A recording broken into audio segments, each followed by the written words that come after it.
സ്വർണവർണ്ണത്തെ പൂണ്ട മൈഥിലി മനോഹരി സ്വർണഭൂഷണങ്ങളും അണിഞ്ഞു ശോഭയോടെ സ്വർണമാലയും ധരിച്ചാദരാൽ മന്ദമന്ദമനോജനേത്രം മുമ്പിൽ സത്രപം വിനീതയായി വന്നുടൻ നേത്രോൽപലമാലയും ഇട്ടാൾ മുന്നേ പിന്നാലെ വരണാർത്ഥമാലയും ഇട്ടിടിനാൾ. എന്താ സൂചിപ്പിക്കുന്നത്? ഭഗവാനെ നന്നായിട്ടൊന്ന് നോക്കി, ഇങ്ങനെ ഒന്ന് നോക്കി എന്നർത്ഥം. അപ്പം ഈ കണ്ണുകളാകുന്ന മറ്റേ കൂളപ്പൂക്കളെ കൊണ്ടൊരു മാല ചാർത്തി എന്നാണ് കവി അതിന് ഭാവിച്ചത്. എത്ര സുന്ദരമായൊരു ഭാവനയാണെന്ന് നോക്കൂ. അതിങ്ങനെയൊന്ന് നോക്കി. എന്തുകൊണ്ടാ? സീതാദേവി ഭഗവാന്റെ മുട്ടിന്റെ അവിടെ വരെ ഉള്ളൂ ആള്. അപ്പൊ ശരിക്കും ആളിനെ ഒന്ന് കാണണമെങ്കിൽ എന്ത് വേണം? മാല ഇടുന്നതിന് മുമ്പേ എന്തോ കോന്തനാന്നൊന്ന് നോക്കണ്ടേ? അതിനൊന്ന് നോക്കിയതാ ഇങ്ങനെ. അതിനെ കവി ഭാവിച്ചത് എങ്ങനെ, ഭാവന കൊടുത്തത് എങ്ങനെയാണ്? നേത്രോൽപലമാലയുമിട്ടാൾ മുന്നേ, ആദ്യം അത് കഴിഞ്ഞിട്ടാ പിന്നാലെ വരണാർത്ഥമാലയുമിട്ടിടിനാൾ. വാൽമീകി രാമായണത്തിൽ ഇവർ തമ്മിൽ നേരത്തെ ഒന്ന് കാണുന്ന ഒരു രംഗമൊക്കെ കൊടുത്തിട്ടുണ്ട്. പക്ഷെ എഴുത്തച്ഛൻ അവിടെയൊക്കെ ഒഴിവാക്കിയത്. രസകരമായ ഒരു രംഗമാണ് അതെന്നാണ് അല്ലേ. ദേവി ഇങ്ങനെ പുഷ്പമൊക്കെ പറിച്ച് അവിടെ നടന്നു കഴിഞ്ഞപ്പോഴ് ശ്രീരാമൻ ഇങ്ങനെ അതിൻ്റെ അടുത്തുള്ള ഒരു കുളത്തിൻ്റെ അവിടെ ഇങ്ങനെ നോക്കിക്കൊണ്ടിരിക്കുകയാണ്. അപ്പൊ കുളത്തില് ജലാശയത്തിൽ സീതാദേവിയുടെ പ്രതിബിംബം കണ്ടു അത്രേ. അപ്പൊ ശ്രീരാമൻ ഇങ്ങനെ നോക്കിക്കൊണ്ടിരിക്കുന്നത് ദേവി കണ്ടപ്പോൾ ദേവിക്കൊരു ലജ്ജയൊക്കെ ഉണ്ടായിട്ട് പെട്ടെന്ന് ഓടിപ്പോയി എന്നൊക്കെ വാൽമീകി രാമായണത്തിലൊരു സൂചനയുണ്ട്. എഴുത്തച്ഛന്റെ രാമനും സീത അങ്ങനൊന്നും കണ്ടുമുട്ടിയിട്ടൊന്നുമില്ല, അപ്പോഴാ കാണുന്നതെന്ന്. ഒരു ചെറിയ അപകടം ഉണ്ടായത് എന്താ? മാല ഇടാൻ ഇത്തിരി വിഷമിച്ചു. ഇത്രയേ ഉള്ളൂ ആളെ കഴുത്ത്. ശ്രീരാമൻ അങ്ങനെ നല്ല പൊക്കമുണ്ട്, 16 വയസ്സേ ഉള്ളെങ്കിലും നല്ല പൊക്കമുണ്ടായിരുന്നു. സീത ഇത്രയേ ഉള്ളൂ. എങ്ങനെയാ മാല ഇടുന്നത്? അപ്പൊ ലക്ഷ്മണൻ പുറകെ നിന്നൊന്ന് തോണ്ടി എന്നാണ് പറയുന്നത്. ചേട്ടാ ഒന്ന് കുനിഞ്ഞു കൊടുക്കൂ, എന്തായാലും കല്യാണം കഴിഞ്ഞു, ഇനിയും കുനിഞ്ഞു കൊടുത്തേ ഒക്കൂ. എന്നാ ഇപ്പോഴേ അങ്ങോട്ടൊന്ന് കുനിഞ്ഞു കൊടുത്തോളൂ ചേട്ടാ. ഇന്ന് ലക്ഷ്മണൻ ഒന്ന് ചൊറിഞ്ഞു കൊടുത്തപ്പോഴാണ് ഭഗവാൻ തല. സീതാദേവി ഇങ്ങനെ മാലയും കൊണ്ട് നിൽക്കുകയാണ്. ഇതെങ്ങനെ അല്ലേ? എനിക്ക് വല്ല സ്റ്റെപ്പും വെച്ച് കയറണം. അപ്പോൾ ഭഗവാൻ നന്നായിട്ടൊന്ന് കുനിഞ്ഞു കൊടുത്തു. ഭാര്യമാരുടെ മുമ്പിൽ കുനിയുന്നത് ആരാ തുടങ്ങി വെച്ചപ്പോഴ്? വന്നുടൻ നേത്രോൽപലമാലയുമിട്ടാൾ മുന്നേ പിന്നാലെ വരണാർത്ഥമ. എന്താ സുന്ദരമായ ഭാവനയാണെന്ന് നോക്കുക. ആ സാഹിത്യം ആസ്വദിക്കുക നന്നായിട്ട്. അപ്പൊ പിന്നെ ഏതായാലും പെട്ടെന്ന് വിവാഹമൊക്കെ നടത്തുമോ? അപ്പൊ പിന്നെ ബാക്കിയുള്ളവരെ കൂടെ ഇനി എന്തിനാ വേറെ അവിടെ ഇവിടെയൊക്കെ അന്വേഷിച്ചു വന്നു? പേപ്പറിൽ കൊടുക്കാനും ഇന്റർനെറ്റിൽ മാട്രിമോണിയലിൽ കൊടുക്കാനും ഒന്നും മെനക്കെടണ്ട. ഇവിടെ അവിടെയുണ്ട് ഇനി 3 പിള്ളേര്, ഇവിടെയുണ്ട്. ഒരാൾ കൂടെ തന്നെ വന്നിട്ടുണ്ട്. ഇവിടെയുണ്ട് 3 പേര്. അവരെയൊക്കെ കൂടെ തമ്മിൽ അങ്ങോട്ട് ബന്ധിപ്പിച്ചാൽ എന്താന്ന് തോന്നി. നല്ല ഐഡിയ. പക്ഷെ അതും ഇനി അങ്ങോരറിയാതെ ചെയ്യണ്ട. ഒരുത്തനെ പിടിച്ചിങ്ങനെ കെട്ടിച്ചു. അതിന്റെ കുഴപ്പങ്ങളൊക്കെ പിന്നീട് വരുന്നുണ്ട്. എന്നാ ഇനി ബാക്കിയുള്ളവരെ 3 പേരെ അങ്ങനെയുള്ള കുഴപ്പമുണ്ടാക്കിയെന്നൊരു പേരുദോഷം വേണ്ട എന്ന് പറഞ്ഞിട്ട് പെട്ടെന്ന് ജനകൻ എഴുത്തൊക്കെ കൊടുത്തയച്ചു. അവിടെ കേട്ടപ്പോൾ അവർക്ക് സന്തോഷമായി. എല്ലാവരും കൂടി ഇങ്ങോട്ട് വന്നു. വിവാഹമൊക്കെ ഭംഗിയായിട്ട് അങ്ങോട്ട്. ആരാരെയൊക്കെ കല്യാണം കഴിച്ചു എന്ന് അറിയാമല്ലോ, ഇനി വിശദീകരിക്കണ്ടല്ലോ. ശ്രുതകീർത്തിയെയും മാണ്ഡവിയെയും ഊർമിളയൊക്കെ അവരൊക്കെ സ്വീകരിച്ചു. എല്ലാവരും കൂടി തിരിച്ചു വരുന്ന വഴിക്കാണ് ഭാർഗവ ഗർവ ഭംഗം. ആരാ ഭാർഗവൻ? പരശുരാമനാണ്. പരശുരാമനെ കാണുന്ന രംഗമാണ് പിന്നീട് കൊടുക്കുന്നത് എന്നർത്ഥം. അപ്പൊ ഈ സീതാദേവിയുടെ തത്വം ഇത് മനസ്സിലാക്കൂ എന്നർത്ഥം. എന്താണ്? സംസാരത്തിലേക്ക് ഇറങ്ങുമ്പോൾ മനസ്സിന്റെ സഹായം കൂടിയേ കഴിയൂ.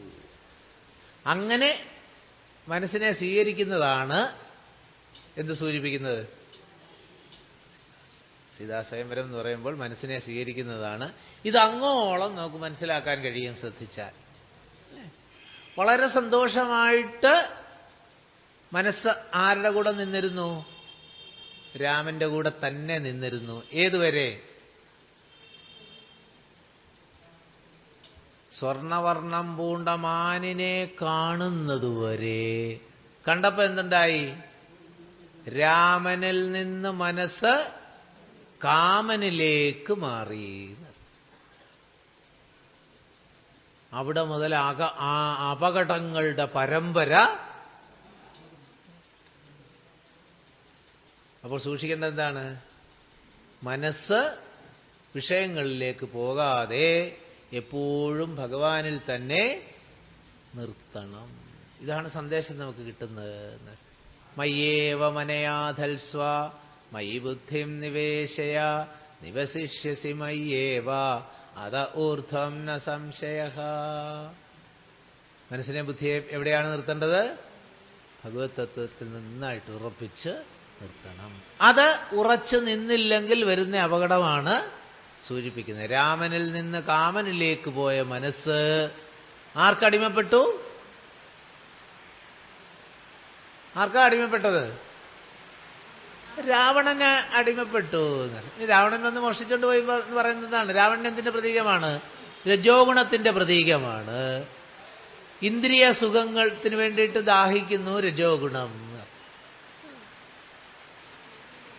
അത് 10 ഇന്ദ്രിയങ്ങളിലും കൂടി ഈ വിഷയഭോഗം ചെയ്യുന്നത് കൊണ്ടാണ് എന്ത് പേരിട്ടത്?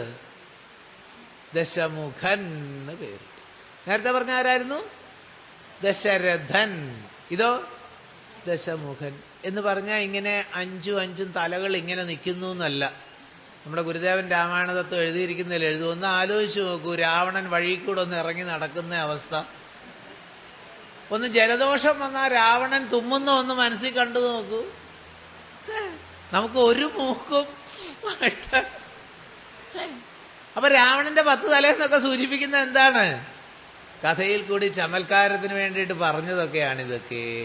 10 ഇന്ദ്രിയങ്ങളിലും കൂടി ഭോഗേച്ഛ തീരാതെ വിഷയകാമനകൾ നിറഞ്ഞു നിൽക്കുന്ന നമ്മുടെ മനസ്സിന്റെ പ്രതീകമാണ്. അത് ഈ രാവണനെ ഓർത്ത് ഇങ്ങനെ ദുഃഖിക്കുകയൊന്നും വേണ്ട അല്ലേ? 10 ബാർബർമാർ ഒരുമിച്ചിരിക്കണം മുടിവെട്ടാനേ. ഇതൊക്കെ വെറുതെ കഥയിൽ കൂടി സൂചിപ്പിക്കുന്നതാണ്. ഇത് തത്വം മനസ്സിലായല്ലേ? ഈ 10 തലയൊക്കെ അതിന്റെ പ്രതീകങ്ങളാണ്. എല്ലാ ഇന്ദ്രിയങ്ങളിലും കൂടി വിഷയഭോഗം ചെയ്തിട്ടും മതിയാവാത്ത മനസ്സ്. ഇന്നലെ നമ്മൾ പറഞ്ഞു അല്ലേ?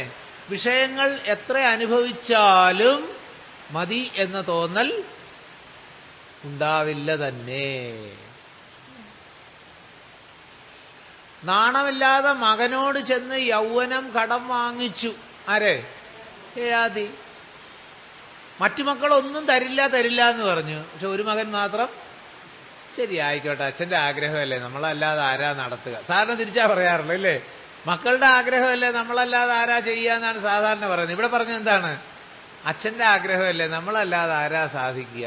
ഒരു മകൻ മാത്രം അതിന് തയ്യാറായി. യദുവൊന്നും സമ്മതിച്ചില്ല. അതുകൊണ്ടാണ് ശാപം കിട്ടിയത്. യദുവിനൊന്നും രാജാധികാരം ഇല്ലാതെ പോകട്ടെ എന്ന്. പക്ഷെ ഭഗവാൻ ആ വംശമാണ് അവതരിക്കാൻ തിരഞ്ഞെടുത്തത്. നോക്കൂ. അപ്പോൾ കാമഭോഗം വിഷയം അനുഭവിച്ച് മതി എന്ന തോന്നലുണ്ടായിട്ട് നിർത്താൻ ഒരിക്കലും സാധ്യമല്ല. ധാരാളം കഥകൾ നേരത്തെ നമ്മൾ സൂചിപ്പിച്ചു. സൗഭര്യയുടെയും പുരൂരവസിന്റെയും ഒക്കെ കഥ. ഉർവശിയുടെ അധരാമൃതം പാനം ചെയ്ത് മതി വരാതെ നാണം കെട്ട് ഉർവശിയുടെ പുറകെ പോയിട്ടൊടുവിൽ വിലപിക്കുന്ന ഭാഗം അതിനെന്താ പറയുക? ഐളഗീത. ഐളന്ന് സൂചിപ്പിക്കുന്ന ഇളാപുത്രനായ പുരൂരവസിനെയാണ്. ഐള തിരിച്ചറിവ് ഉണർന്നു. അപ്പോഴാണ് ചോദിക്കുന്നത്, അയ്യേ ഞാൻ രാജാവാണെന്നും അച്ഛനാണെന്നും ഒക്കെ മറന്നിട്ടാണല്ലോ ഒരിക്കലും ചെയ്യാൻ പാടില്ലാത്തതായിരുന്നു. അപ്പൊ എന്താ സൂചിപ്പിക്കുന്നത്? രാവണനുമായിട്ട് ബന്ധപ്പെടുത്തിയാണ് നമ്മൾ മനസ്സിലാക്കാൻ തുടങ്ങിയത്. എന്തുകൊണ്ടാണ് അത് സംഭവിച്ചത്? മനസ്സ് വിഷയത്തിലേക്ക് തിരിഞ്ഞു. അത് മാൻ വന്നത് എങ്ങനെയായിരുന്നു? സ്വർണവർണം. എന്താ സ്വർണമെന്ന് സൂചിപ്പിക്കുന്നത്? ശ്രീരാമകൃഷ്ണദേവൻ പറയാറില്ലേ, കാമിനീ കാഞ്ചനങ്ങൾ. മനസ്സിനെ ഹഠാതാകർഷിക്കുന്ന എല്ലാ വിഷയങ്ങളെയും കൂടി ചേർത്താണ് ഭഗവാൻ ആ വാക്ക് ഉപയോഗിച്ചത്. കാമിനീ കാഞ്ചനങ്ങൾ. സ്വർണവർണം പൂണ്ടതെന്ന് പറയുമ്പോൾ ഈ മഞ്ഞ ലോഹത്തിന് അന്നും മനുഷ്യനെ ആകർഷിക്കാനുള്ള കഴിവുണ്ടായിരുന്നു. ഔട്ട് ഓഫ് ദ വേ, അബദ്ധസഞ്ചാരം ചെയ്യാൻ മനസ്സിനെ പ്രേരിപ്പിക്കാൻ അന്നും കാമിനീ കാഞ്ചനങ്ങൾക്ക് കഴിവുണ്ടായിരുന്നു. അതുകൊണ്ടല്ലേ ഒരു സീതയുണ്ടെന്ന് കേട്ടോ, ചേട്ടത്തിയാക്കാൻ പറ്റിയ ഒരു സീത അവിടെ ഉണ്ടെന്ന് കേൾക്കാത്ത താമസം ചന്ദ്രഹാസം എടുത്ത് ഓടിയില്ലേ? സീതയേക്കാൾ സൗന്ദര്യമുള്ള എത്രയോ പേര് അരമനയിൽ ഇങ്ങനെ കൊണ്ട് സ്റ്റോക്ക് ചെയ്തിട്ടുണ്ട്. എന്നിട്ടും മതിയാകും. എന്താ സൂചിപ്പിക്കുന്നത്? രജോ ഗുണത്തിന് അടിമപ്പെട്ട മനസ്സ് എത്ര ഭോഗം അനുഭവിച്ചാലും മതി എന്നുള്ള ഭാവത്തില്. അർജുനൻ ഭഗവാനോട് ചോദിക്കുന്ന ഒരു ചോദ്യമുണ്ട്. അഥ കേന പ്രയുക്തോയം പാപം ചരതി പൂരുഷഃ അനിച്ഛന്നപി വാഷ്ണേയ ബലാദിവ നിയോജിതഃ. ബലാദിവ നിയോജിതഃ, ആരോ പുറകിൽ നിന്ന് ബലാത്കാരമായിട്ട് തള്ളിവിട്ടാൽ എന്നതുപോലെ അനിച്ഛന്നപി.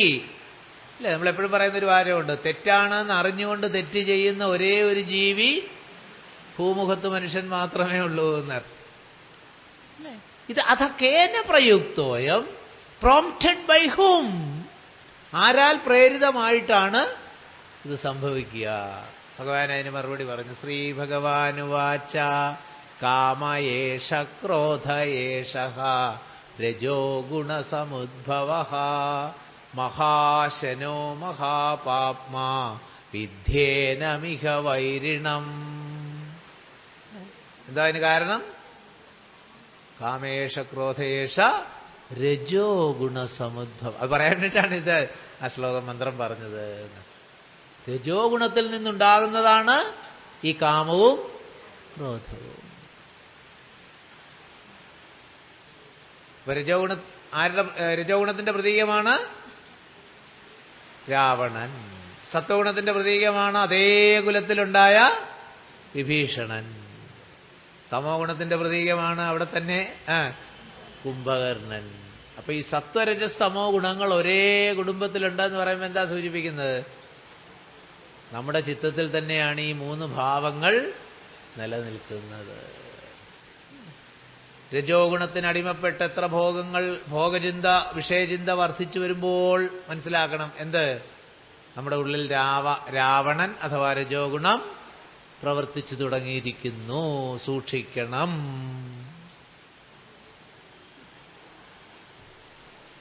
അപ്പോൾ മനസ്സ് വിഷയങ്ങളിലേക്ക് പോകാതെ സൂക്ഷിക്കണം. ഈ പാഠമാണ്. മനസ്സിനെ സ്വീകരിക്കാതെ നിവൃത്തിയില്ല. എന്തുകൊണ്ട്? സംസാരത്തിൽ വ്യവഹരിക്കണമെങ്കിൽ മനസ്സ് കൂടിയേ കഴിയുള്ളൂ. അതുകൊണ്ടാണ് സീതാദേവിയെ സ്വീകരിക്കുന്നത്. എന്തുകൊണ്ട്? പുരുഷൻ തന്നിൽ തന്നെ അടങ്ങിയ പ്രകൃതിയെ പ്രത്യേകമായിട്ട് സ്വീകരിക്കുന്നതിൻ്റെ പ്രതീകമാണ് ഭാര്യാസ്വീകാര്യം. ആദ്യമായിട്ട് ഭാര്യാഭർത്താക്കന്മാരെങ്ങനെയാണ് ഉണ്ടായത്? ഭാഗവതം കേട്ടുള്ളവർക്കറിയാം അല്ലേ? ബ്രഹ്മദേവൻ തൻ്റെ ശരീരത്തെ പുരുഷനും സ്ത്രീയുമായിട്ട് വിഭജിക്കുകയായിരുന്നു. സ്വയംഭുവ മനു എന്ന പുരുഷനായിട്ടും ശതരൂപാദേവി എന്ന സ്ത്രീയായിട്ടും, എന്നിട്ട് അവരെ തമ്മിൽ വിവാഹം കഴിപ്പിച്ചിട്ടാണ് ആദ്യമായിട്ട് മൈഥുനം വഴി കുട്ടികളെ സൃഷ്ടിക്കുന്ന പരമ്പരയ്ക്ക് തുടക്കമിടുന്നത്. അതുകൊണ്ടാണ് മിഥുനം എന്ന് സൂചിപ്പിക്കുന്നത്. അല്ല, ഇന്നും ഉപയോഗിക്കുന്ന വാക്കാണ് എന്ന്. അപ്പൊ ഇതെങ്ങനെയാ ഉണ്ടായത്? ഒരേ ശരീരത്തിൽ നിന്നാണ് ഇത്. അപ്പൊ തന്നിൽ തന്നെയുള്ള പ്രകൃതിയുടെ സ്ഥൂലമായ ആവിഷ്കാരത്തെയാണ് ഭാര്യാ സ്വീകാര്യം. ശ്രീരാമനായാലും നമ്മളൊക്കെ ആയാലും സംഭവിക്കുന്നത്. അപ്പോൾ ഭാര്യയോട് കൂടിയേ സൃഷ്ടി നടക്കുകയുള്ളൂ എന്ന് ശതരൂപാദേവിയെ സ്വയംഭൂമനുവിനെ ബന്ധപ്പെടുത്തിക്കൊണ്ട് നമ്മെ മനസ്സിലാക്കി. അപ്പോൾ ഓരോരുത്തരും ചെയ്യുന്നത് തൻ്റെ പ്രകൃതിയാകുന്ന മനസ്സിനെ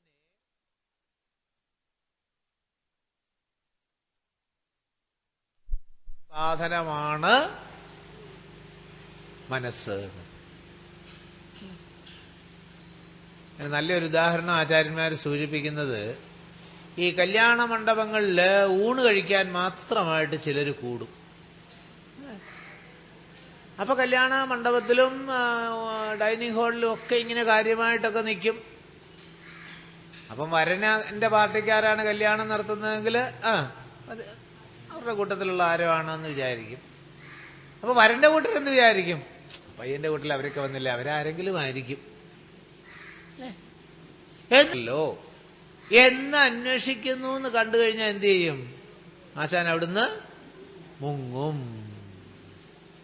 ഇതേപോലെയാണ് മനസ്സ്. വധുവിന്റെ പാർട്ടിയെന്നും വരന്റെ പാർട്ടിയെന്നും ഒക്കെ ഭാവിച്ച് അവിടെ ഇവിടെയൊക്കെ കയറി ഇറങ്ങി നടക്കും. പക്ഷെ ഇവനാര് എന്ന് അന്വേഷണം തുടങ്ങുമ്പോൾ മനസ്സ് അവിടുന്ന് മുങ്ങും. അതുകൊണ്ടാണ് സീതാദേവിയെ, അല്ലെങ്കിൽ സീതാദേവിക്ക് മറ്റുള്ളവരെ പോലെ ഒരു ജന്മമൊക്കെ പറഞ്ഞുവിടായിരുന്നോ അല്ലേ? അപ്പൊ ഇങ്ങനെ യാഗത്തിന് വേണ്ടിയിട്ട് കുഴിച്ചപ്പോൾ ഭൂമിയിൽ നിന്ന് കിട്ടി, തിരിച്ചു ഭൂമിയിലേക്കൊക്കെ പോയി എന്ന് പറയുമ്പോൾ മനസ്സിന്റെ വരവിനും പോക്കിനും അങ്ങനെ ഒരു ഇതൊന്നും പറയാൻ പറ്റില്ല. മനസ്സിനെ കുറിച്ച് അങ്ങനെ വ്യക്തമായ ധാരണകളൊന്നും സാധ്യമല്ല എന്നൊക്കെ സൂക്ഷ്മമായിട്ട് ഈ മനസ്സിനെ കുറിച്ച് മനസ്സിലാക്കണം എന്നർത്ഥം. ഏതായാലും ഇവരെ തമ്മിൽ ബന്ധിപ്പിച്ചു. അത് കഴിഞ്ഞിട്ടാണ്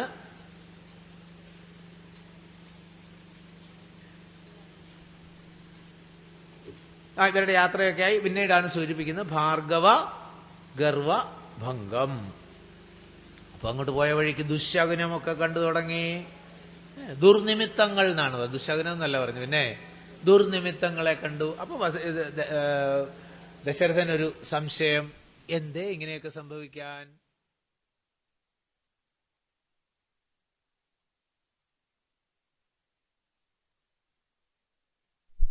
ചെറിയൊരു സംഭവമൊക്കെ ഇപ്പോൾ ഉണ്ടാകും, വലിയ കുഴപ്പമൊന്നും ഉണ്ടാകുകയില്ല.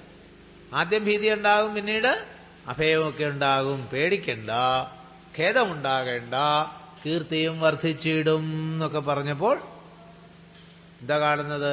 പദ്ധതി മധ്യേ കാണായി വന്നു ഭാർഗവനെയും നീല നീരത നിഭ നിർമ്മലവർണ്ണത്തോടും.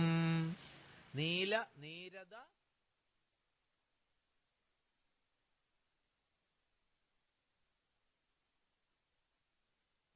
പറഞ്ഞാൽ എന്താ അർത്ഥം? ദം മരെ ദം,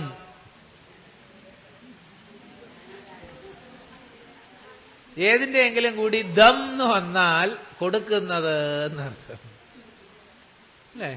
കാമദം എന്ന് പറഞ്ഞാൽ കാമത്തെ കൊടുക്കുന്നവൻ. നീരദം, കാലിന് നീരിനെ കൊടുക്കുന്നവൻ. നീരെന്ന് പറഞ്ഞ എന്താ? ജലം. അപ്പം നീരദം എന്ന് പറഞ്ഞ എന്താ? മേഘം. ഇങ്ങനെയൊക്കെ മനസ്സിലാക്കണം വാക്കുകളെ. നീലനീരത നിഭം, നല്ല കാർമേഘത്തെയാണ് സൂചിപ്പിക്കുന്നത്. ഭാർഗവാനലസമൻ, ബിടവാഗ്നിക്ക് തുല്യനായിട്ടുള്ള ഒരാള്. കാട്ടിലുള്ള അഗ്നി, സമുദ്രത്തിലുള്ള അഗ്നി ഇല്ല, സമുദ്രത്തിലൊക്കെ അഗ്നി എന്ന് ഉണ്ടെന്ന് പറയും. അതിനെയാണ് ബിടവാഗ്നി, ബിടവാനലൻ എന്നൊക്കെ സൂചിപ്പിക്കുന്നത്. ആ ഭഗവാൻ ഇങ്ങോട്ട് വന്നു. എങ്ങനെ? ക്രുദ്ധരായ പരശുബാണാസനങ്ങളും പൂണ്ടു പദ്ധതി മധ്യേ വന്നു നിന്നപ്പോൾ ദശരഥൻ ബദ്ധസാധ്വസം വീണ് നമസ്കാരവും ചെയ്താൻ. ആദ്യം നേരെ പോയി ദശരഥനാണ് നമസ്കരിച്ചത്. എന്തുകൊണ്ട്? പിള്ളേർ കല്യാണമൊക്കെ കഴിഞ്ഞ് വരികയാണ്, അവരെ ഉപദ്രവിക്കരുതേ എന്നൊക്കെ പറഞ്ഞു പോയി ശരണം പ്രാപിച്ചു. അതൊന്നും അദ്ദേഹം മൈൻഡ് ചെയ്തേ ഇല്ല. എന്താ പറഞ്ഞത്? ക്ഷത്രിയാന്തകാ പരിത്രാഹി മാം ജമദഗ്നിപുത്രാ മാം പരിത്രാഹി രേണുകാത്മജാ വിഭോ. ജമദഗ്നിക്കും രേണുകയ്ക്കും ഉണ്ടായ മകനാണ് ഭാർഗവരാമൻ. അതിന്റെ കഥയൊക്കെ ഭാഗവത്തിലുണ്ട്. എങ്ങനെയാണ് മാറിപ്പോയത്, എന്റെ ജപിച്ചു വെച്ചിരുന്ന ഇത് മാറി കഴിച്ചതും ഒക്കെ കഥയൊക്കെ ഭാഗവത്തില് സൂചിപ്പിക്കുന്നുണ്ട് എന്ന്. ഏതായാലും പോയി ഭഗവാൻ നമസ്കരിച്ചു. പക്ഷെ അതൊന്നും അദ്ദേഹം കേട്ടില്ല. എന്നിട്ട് എന്താ പറഞ്ഞത്?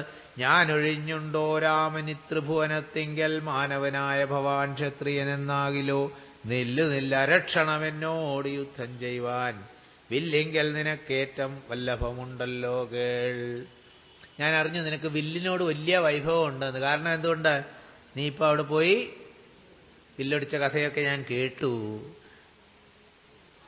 നീയല്ലോ ബലാൽ ശൈവജാപം ഖണ്ഡിച്ചതെന്റെ കയ്യിലുണ്ടൊരു ജാപം വൈഷ്ണവം മഹാസാരം. ശൈവജാപം നീ ഓടിച്ചത് വലിയ മിടുക്കായിട്ടൊന്നും പറയണ്ട. പിന്നെ എന്റെ കയ്യിൽ ഇതാ വൈഷ്ണവജാപം ഇരിക്കുന്നു. ധൈര്യം ഉണ്ടെങ്കിൽ ഇതൊന്നെടുക്കൂ. ക്ഷത്രിയ കുലജാതനാകിൽ നീ ഇതുകൊണ്ട് സത്വരം പ്രയോഗിക്കൽ, നിന്നോട് യുദ്ധം ചെയ്യും. അങ്ങനെയാണെങ്കിൽ നീ ക്ഷത്രിയനാണെങ്കിൽ ഇതെടുത്തിട്ട് ഒന്ന് യുദ്ധം ചെയ്യും. അങ്ങനെയാണെങ്കിൽ നമുക്ക് തമ്മിൽ അരക്കൈ നോക്കാം. അല്ലെങ്കിലോ അല്ല എങ്കിൽ കൂട്ടത്തോടെ സംഹരിച്ചിടുന്നതുണ്ട്. ഇല്ല സന്ദേഹം. തീർച്ചയായിട്ടും അടുത്ത കോഴ്സിന് എന്താ ചെയ്യാൻ പോകുന്നത്? എല്ലാറ്റിനെയും കൂടെ ഞാൻ വകവരുത്തും. എന്തുകൊണ്ട്? ക്ഷത്രിയ കുലാന്തകൻ ഞാൻ എന്നതറിഞ്ഞില്ലേ അല്ലേ?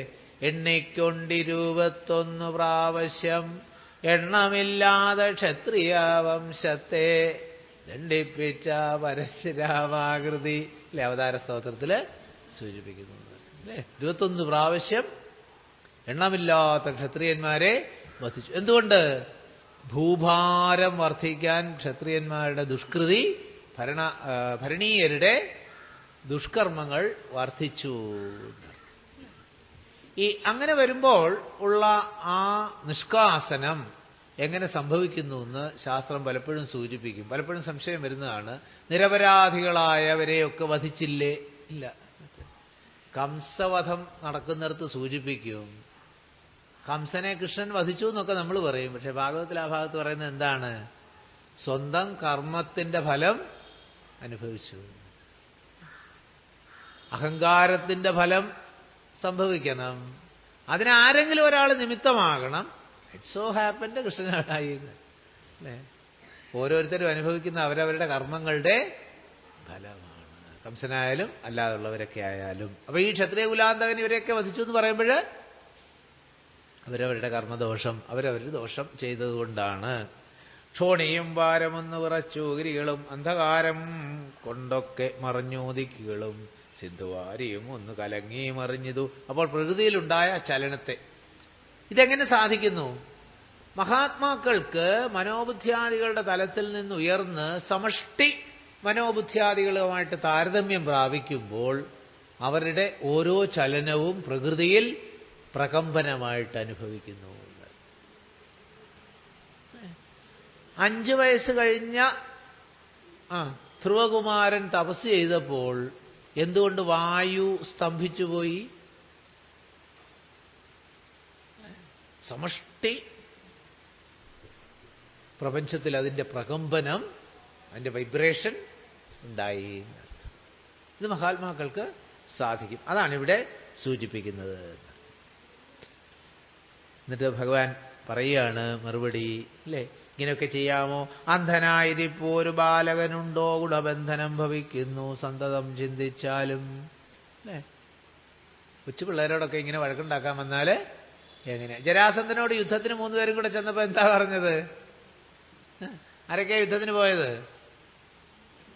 ഭഗവാനും ഭീമനും അർജുനനും കൂടാണ് പോയത്. എന്ത് വേഷത്തിലാ പോയത്? ബ്രാഹ്മണ വേഷത്തിലാണ്. അപ്പൊ ജരാസന്ധനോട് ദ്വന്ദ്വയുദ്ധം ഭിക്ഷയായിട്ട് ചോദിച്ചു. ഓക്കെ എന്ന് പറഞ്ഞു. വന്ന് നോക്കിയിട്ട് ഉടനെ പറഞ്ഞെന്താണ്?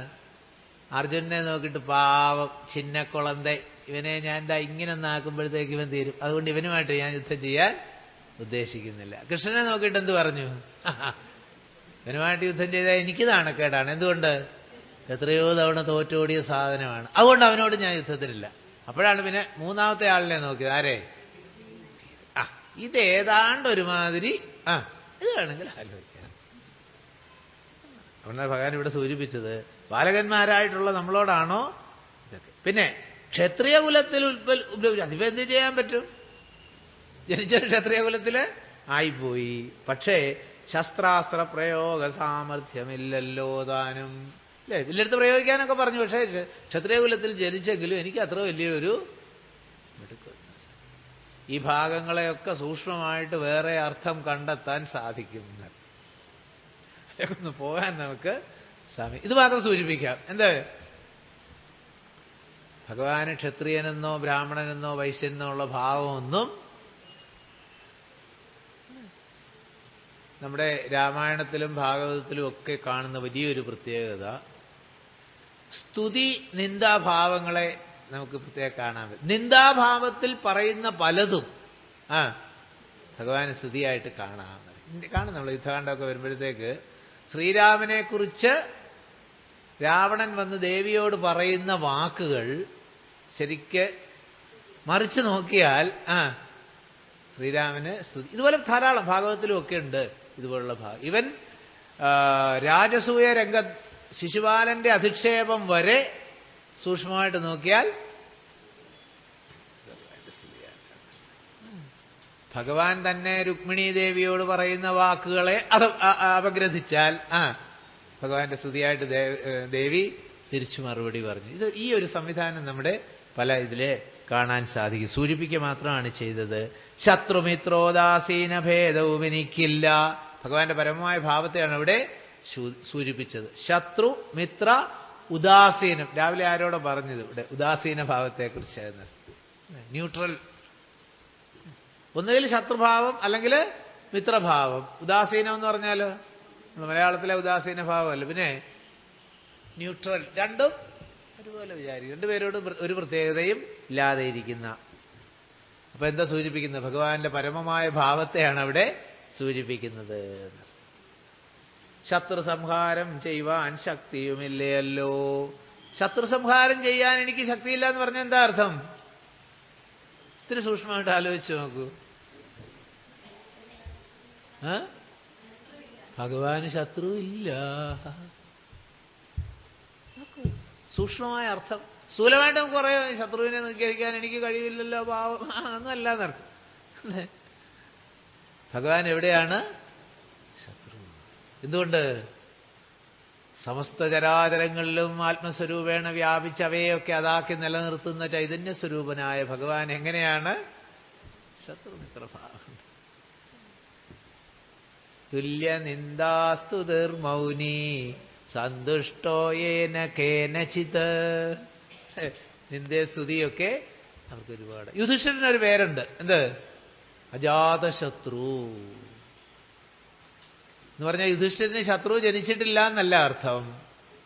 യുധിഷ്ഠിരന് ആരോടും ശത്രുഭാവം ഇല്ല എന്നാണ്. ശത്രു സംഹാര പുഷ്പാഞ്ജലിയൊക്കെ ക്ഷേത്രങ്ങളിലൊക്കെ പലയിടത്തും കാണാറുണ്ട്. ഏറ്റവും വലിയ ശത്രു ആരാണ്? സപ്താഹത്തിന് പോകാം എന്ന് പറയുമ്പോൾ വേണ്ട എന്ന് നമ്മളോട് പറയുന്ന മനസ്സാണ് നമ്മുടെ ഏറ്റവും വലിയ ശത്രു. ഏറ്റവും വലിയ ശത്രു നമ്മുടെ മനസ്സാണ്. ആത്മൈന്യേ വാത്മനാതുഷ്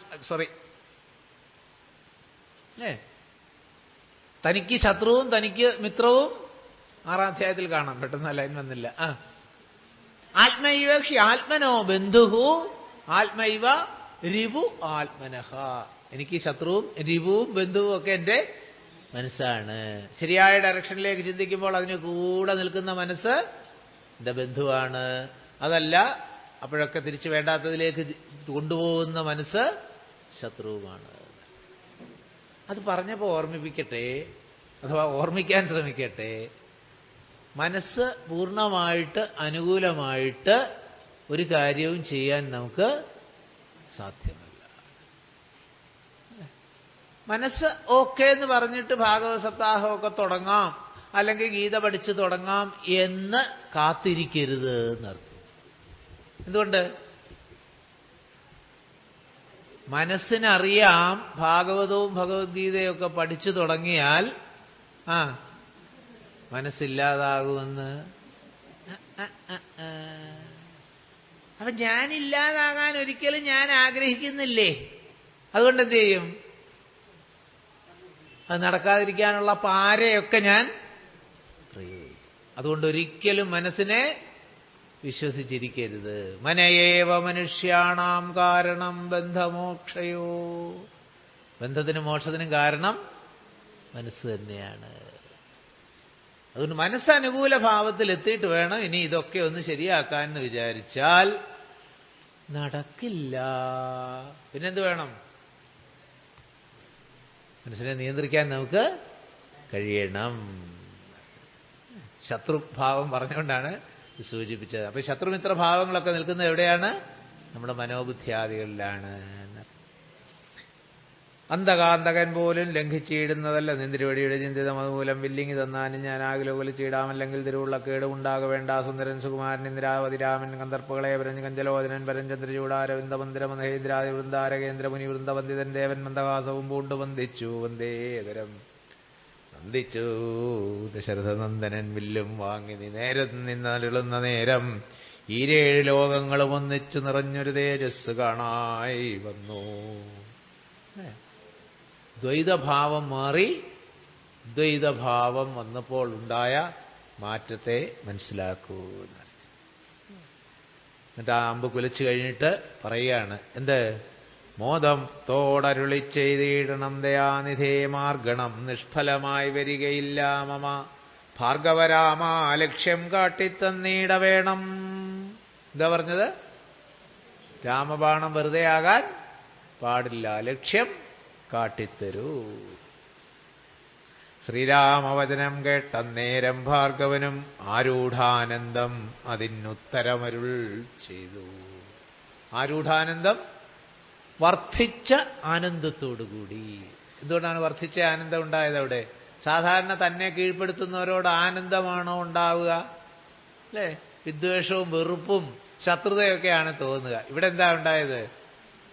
സാക്ഷാൽ ഭഗവാനാണോ എന്ന് ഉറപ്പുവരുത്തിയിട്ട് ഈ വൈഷ്ണവാംശ തേജസ് മുഴുവൻ ഭഗവാനിലേക്ക് സമർപ്പിച്ച് തന്റെ ദൗത്യം പൂർണ്ണമാക്കാനായിരുന്നു ഭാർഗവരാമന്റെ ലക്ഷ്യം. അതുകൊണ്ടാണ് ശത്രു തന്നെ തോൽപ്പിച്ചപ്പോൾ ശത്രു വിതിൻ ഇൻവേർട്ടഡ് കൊമേഴ്സ് തോൽപ്പിച്ചപ്പോൾ ആരൂഢാനന്ദമുണ്ടായത്. എന്നിട്ട് ഭഗവാനെ സ്തുതിക്കുകയാണ്.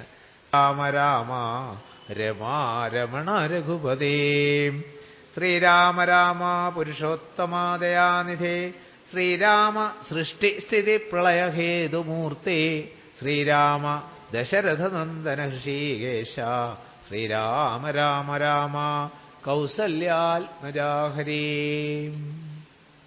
ഭഗവാനെ ഓരോ വിശേഷങ്ങൾ പറഞ്ഞിട്ട് സൂചിപ്പിക്കുകയാണ്.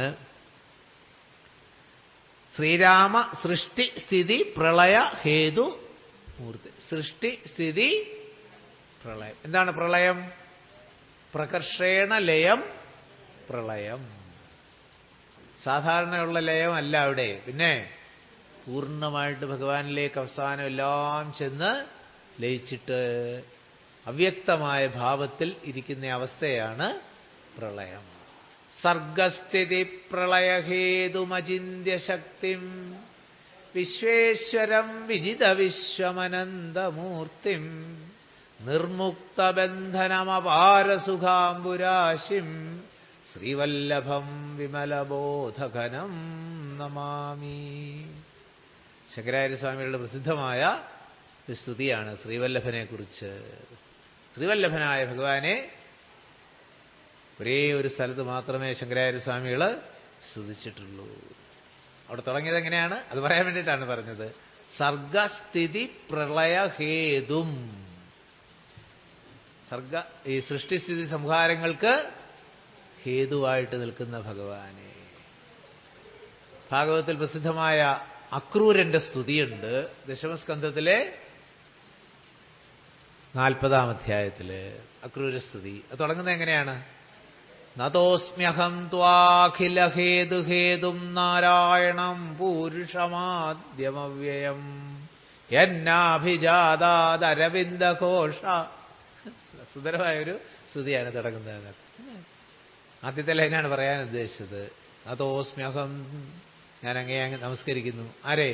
അഖില ഹേതുഹേതും നാരായണം. എങ്ങനെയുള്ള നാരായണനെയാണ് നമസ്കരിക്കുന്നത്?